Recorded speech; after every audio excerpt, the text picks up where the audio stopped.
the stranger brought the deadly money.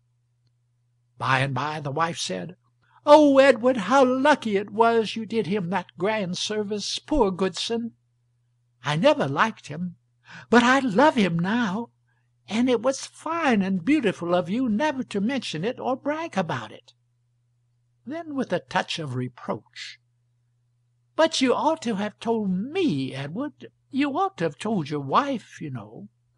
"Well, Mary, you see—" "Now stop hemming and hawing and tell me about it, Edward. I always loved you, and now I'm proud of you. Everybody believes there was only one good, generous soul in this village, and now it turns out that you— Edward, why don't you tell me?" "Well, why, Mary, I can't." "You can't? Why can't you?" "You see, he made me promise I wouldn't." The wife looked him over and said very slowly, "Made you promise? Edward, what do you tell me that for?" "Mary, do you think I would lie?" She was troubled and silent for a moment. Then she laid her hand within his and said, "No, no. We have wandered far enough from our bearings. God spare us that. In all your life you have never uttered a lie, but now that the foundations of things seem to be crumbling from under us, we—" She lost her voice for a moment, and then said brokenly, "Lead us not into temptation. I think you made the promise, Edward. Let it rest so. Let us keep away from that ground. Now that is all gone by, let us be happy again. It is no time for clouds." Edward found it something of an effort to comply, for his mind kept wandering, trying to remember what the service was that he had done Goodson. The couple lay awake the most of the night, Mary happy and busy, Edward busy but not so happy. Mary was planning what she would do with the money. Edward was trying to recall that service. At first his conscience was sore on account of the lie he had told Mary, if it was a lie. After much reflection, suppose it was a lie, what then? Was it such a great matter? Aren't we always acting lies? Then why not tell them? Look at Mary, look what she had done. While he was hurrying off on his honest errand, what was she doing? Lamenting because the papers hadn't been destroyed and the money kept. Is theft better than lying? That point lost its sting. The lie dropped into the background and left comfort behind it. The next point came to the front.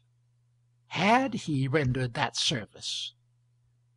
Well, here was Goodson's own evidence as reported in Stevenson's letter. There could be no better evidence than that. It was even proof that he had rendered it. Of course. So that point was settled.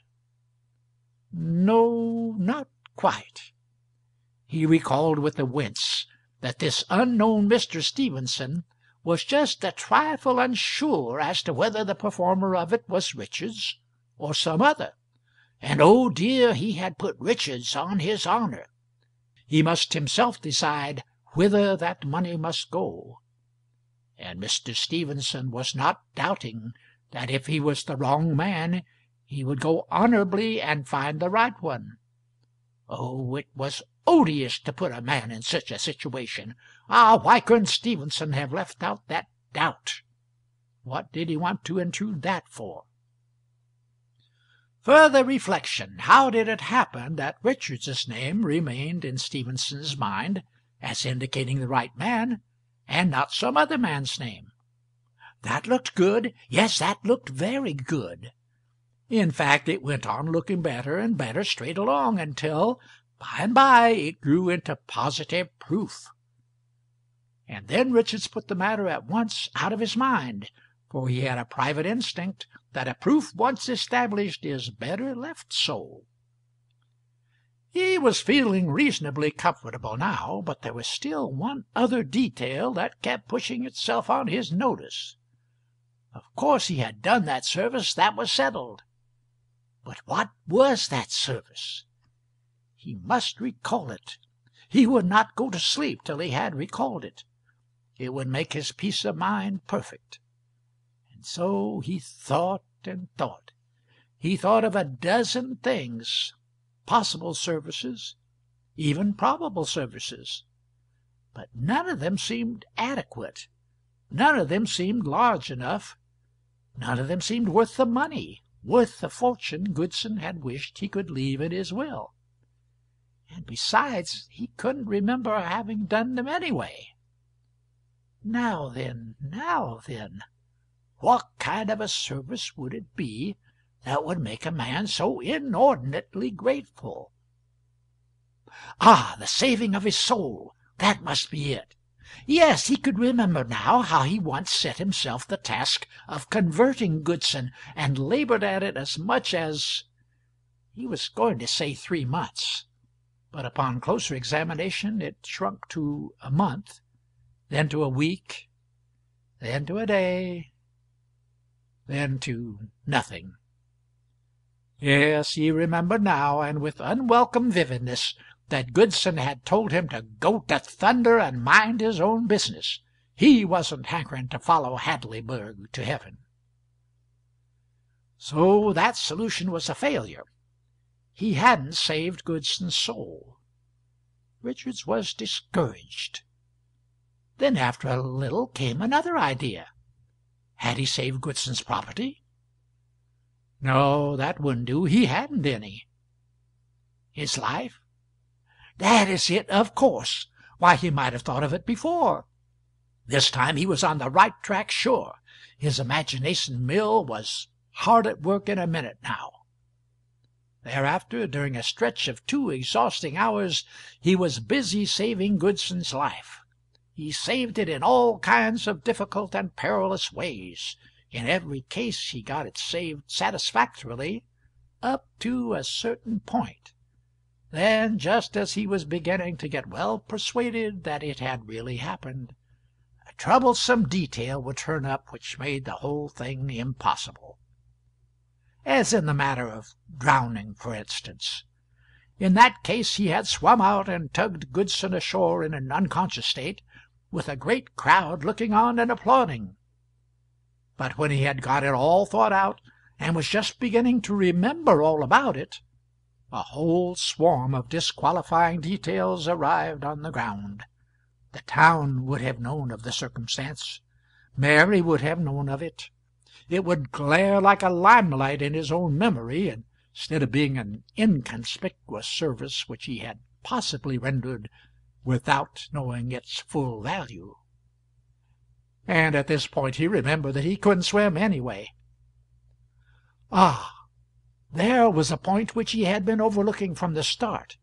It had to be a service which he had rendered possibly without knowing the full value of it. Why, really, that ought to be an easy hunt, much easier than those others. And sure enough, by and by he found it.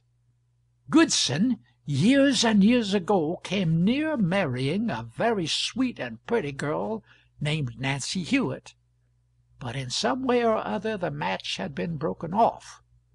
The girl died, Goodson remained a bachelor, and by became a soured one and a frank despiser of the human species. Soon after the girl's death the village found out, or thought it had found out, that she carried a spoonful of negro blood in her veins. Richards worked at these details a good while, and in the end he thought he remembered things concerning them which must have gotten mislaid in his memory through long neglect. He seemed to dimly remember that it was he that found out about the negro blood, that it was he that told the village, that the village told Goodson where they got it, that he thus saved Goodson from marrying the tainted girl, that he had done him this great service without knowing the full value of it, in fact, without knowing that he was doing it, but that Goodson knew the value of it, and what a narrow escape he had had, and so went to his grave